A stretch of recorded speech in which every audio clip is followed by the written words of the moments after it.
ওমর বলেন, নবীর সাহাবীরা বিচার হয়ে গেছে।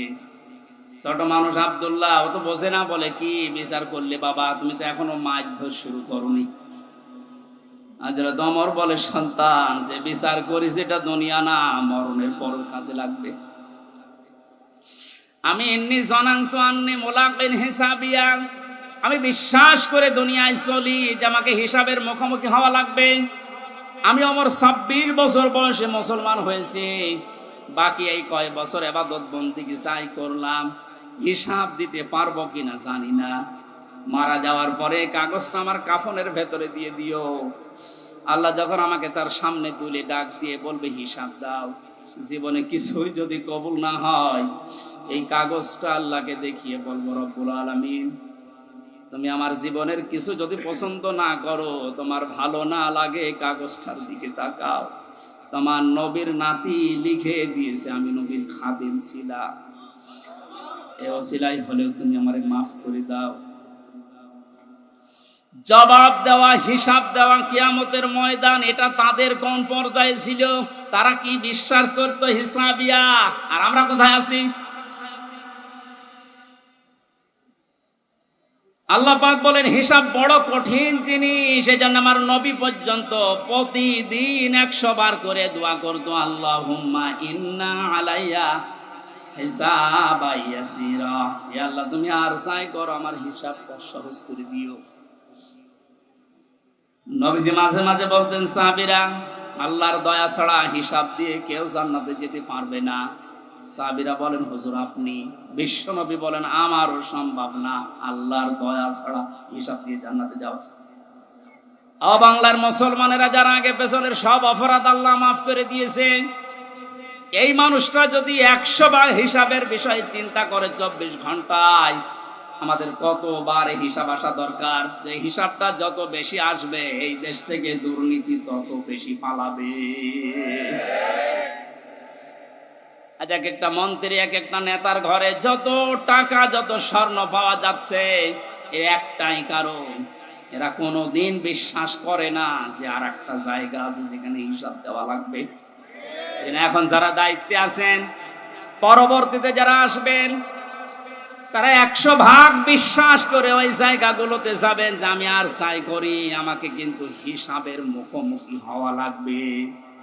বাংলার দুদক না, বাংলার বিচারপতি না, আমার যিনি আলাইসাল্লাহু বিআহকামিল হাকিমিন, সব চাইতে বড় বিচারপতি যিনি, ওনার সামনে আমার হিসাব দেওয়া লাগবে। কথা বলেন ঠিক কিনা?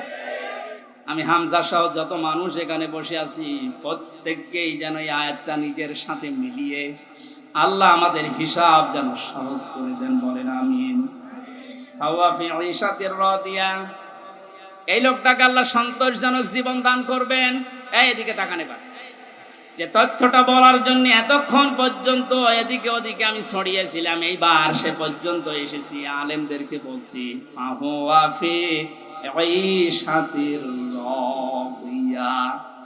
আল্লাহ পাক বলেন তাকে সন্তোষজনক জীবন দান করব। সন্তোষজনক জীবন কি?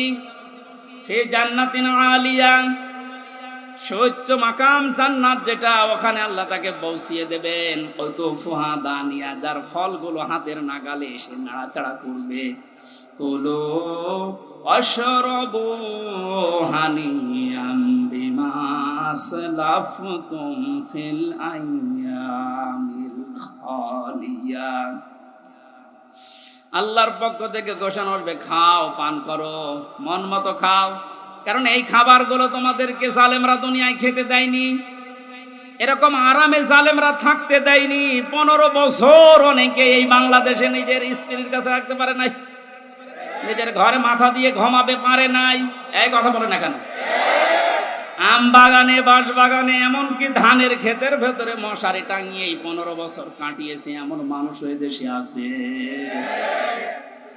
আল্লাহ পাক যেন তাদেরকে হাত ধরে ধরে বলছে, কুলু ওয়াশরাবু হানিয়া বিমা আসলাফতুম ফিল আইয়ামিল খালিয়া। এতদিন যা খেতে পারোনি, এখন মন মতো খাও। আমার মনে হয় সেই সময় আমাদের সামনে এসে গেছে। আল্লাহ যেন আমাদের আয়াতটা জীবনের সাথে মিলিয়ে দেন, বলেন আমিন। সন্তোষজনক এই জীবনে যাবার আগে যে বিষয়গুলো আল্লাহ সামনে নিয়ে এসেছিলেন তার এক নম্বরে ফাআম্মা মান সাকুলাত মাওয়াজিনুহু ফাহুয়া ফি ঈশাতির রাদিয়া। মানুষকে আল্লাহ মাপ দেবেন মিজানের পাল্লায়। কিসের পাল্লায়? জবান খোলেন। মিজান মানে মিজান মানে মানদণ্ড। মিজানের পাল্লায় আল্লাহ মাপ দেবেন মানে মানদণ্ড সামনে নিয়ে আসবেন। হাইকোর্টের সামনে দেখেন একটা দাড়ি পাল্লা দেওয়া আছে, এ দাড়ি পাল্লায় ওজন দেয় কি? ওটা ন্যায় বিচারের মানদণ্ড। সরকারে দেশের মানুষকে বোঝাতে চায় সারা দেশে অবিচার হতে পারে, হাইকোর্টে আসলে দাড়ি পাল্লার মতো ন্যায় বিচার বাবা। দুইটাই সমান না, একটাকে একটু এদিক ওদিকে আছে, একেবারে সমান সমান দেখবেন। আজকে এই ভুলটা ভাঙা লাগবে। আমার যতটুকু ধারণা, আমি লেখাপড়া করে যা পেয়েছি, এই ভুলটা যদি বাংলার জমিনে আজ ভেঙে যায়, হাজার হাজার মানুষ সঙ্গে সঙ্গে উঠিয়ে যাবে। দেখেন তো আপনি মেলাতে পারেন কিনা। আমি প্রথমে যে উদাহরণ দিতে গিয়ে দুইটা জিনিসের নাম বলেছিলাম। প্রতিটি জিনিস পরিমাপ করার জন্য আলাদা আলাদা জিনিস পাওয়া যায়। আমি গত 7 দিন 8 দিন ছিলাম মালয়েশিয়া, সিঙ্গাপুর, ওইদিকে থাইল্যান্ডের। ওখানে যে আলোচনার বিষয়গুলো সাবজেক্ট আকারে দিয়েছিল তার ভেতরে মাওয়াজিন ছিল। বলে মাওয়াজিনের অর্থ আপনি বের করেন তো, একটা একটা করে 99টা অর্থ আমি আবিধান থেকে বের করেছি। এক একটা শব্দের ব্যাখ্যা করার জন্য আমার আলাদা আলাদা সময় দিয়েছি, কারণ ওই দেশে অনেক বড় বড় শিক্ষিত মানুষ স্টেজে থাকে, মসজিদের ভেতরে অথবা অডিটোরিয়ামে হয়। এখান থেকে আমি যেটা নিতে পেরেছি, এই যে মাওয়াজিনুহু দিলেন, মিজানের পাল্লার এই মাপটা যদি আপনি পরিষ্কার করতে না পারেন, ক্লিয়ার হতে না পারেন, আপনার অপরাধ প্রবণ জীবন থামবে না।